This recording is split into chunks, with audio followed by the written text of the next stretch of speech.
السلام علیکم ورحمۃ اللہ وبرکاتہ۔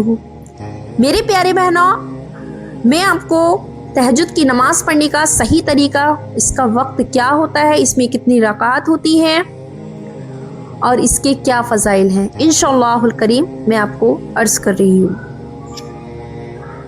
عشاء کی نماز ادا کرنے کے بعد آپ کو سو جانا ہے، کہ عشاء کی نماز ادا کرنے کے بعد سو جانا یہ شرط ہے۔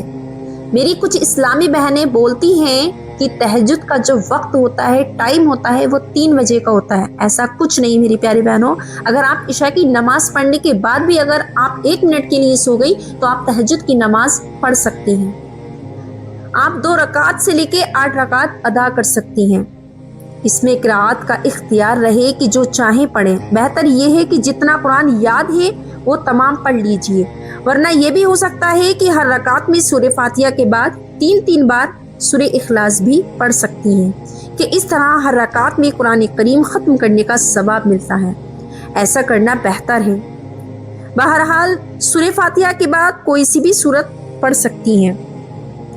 جب تہجد کی نماز کے لیے اٹھیں تو یہ پڑھیں: لا الہ الا اللہ وحدہ لا شریک لہ لہ الملک و لہ الحمد وہو علی کل شیء قدیر۔ پھر کہتا ہے اللہ مجھے معاف فرما دے، پھر کہتا ہے اللہ مجھے معاف فرما دے، اور اللہ سے دعا کیجئے کہ اس کی دعا قبول کی جاتی ہے۔ رات کی خاموشی میں جب تہجد کی نماز ادا ہو جائے، وہ لمحہ کبھی نہ چھوڑیں۔ جب اللہ اپنے بندوں کے قریب ہوتا ہے نا، تو نماز کے بعد اللہ کا ذکر کریں دل سے، محبت سے۔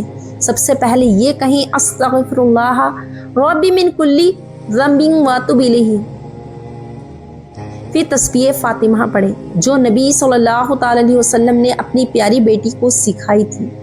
33 مرتبہ سبحان اللہ، 33 مرتبہ الحمدللہ، 34 مرتبہ اللہ اکبر۔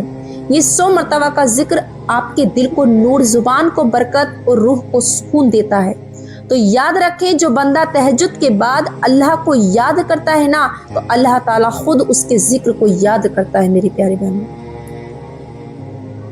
اللہ کو اپنا ساتھی مانیے، اللہ کو اپنا دوست مانیے، کہ جب سب سو رہے ہوتے ہیں، جو تنہائی ہوتی ہے نا، جب ہم تنہائی میں اللہ کو یاد کرتے ہیں تو اللہ ہمارے بہت قریب ہوتا ہے۔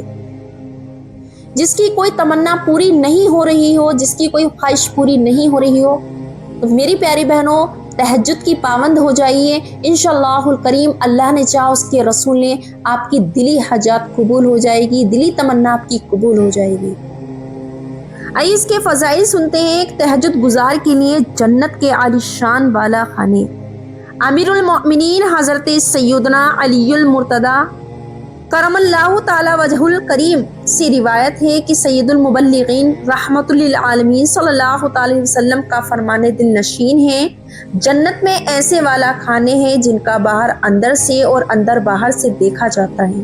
ایک عربی نے اٹھ کر عرض کی، یا رسول اللہ صلی اللہ تعالی علیہ وسلم، یہ کس لیے ہے؟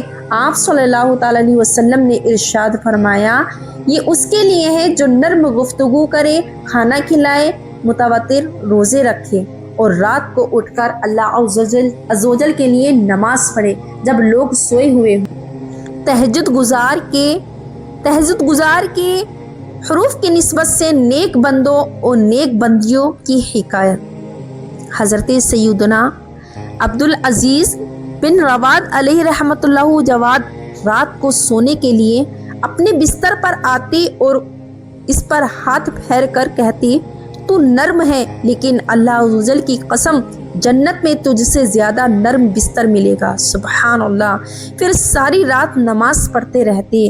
اللہ رب العزت کی ان پر رحمت ہو اور ان کے صدقے ہماری مغفرت ہو۔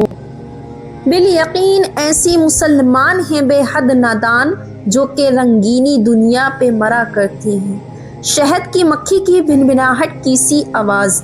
مشہور صحابی حضرت سیدنا عبداللہ بن مسعود رضی اللہ تعالی عنہ جب لوگوں کے سو جانے کے بعد اٹھ کر قیام یعنی عبادت فرمایا کرتے تو ان سے صبح تک شہد کی مکھی سی بنبناہٹ سنائی دیتی. سبحان اللہ.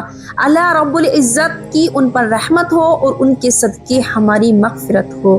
السلام علیکم ورحمۃ اللہ وبرکاتہ.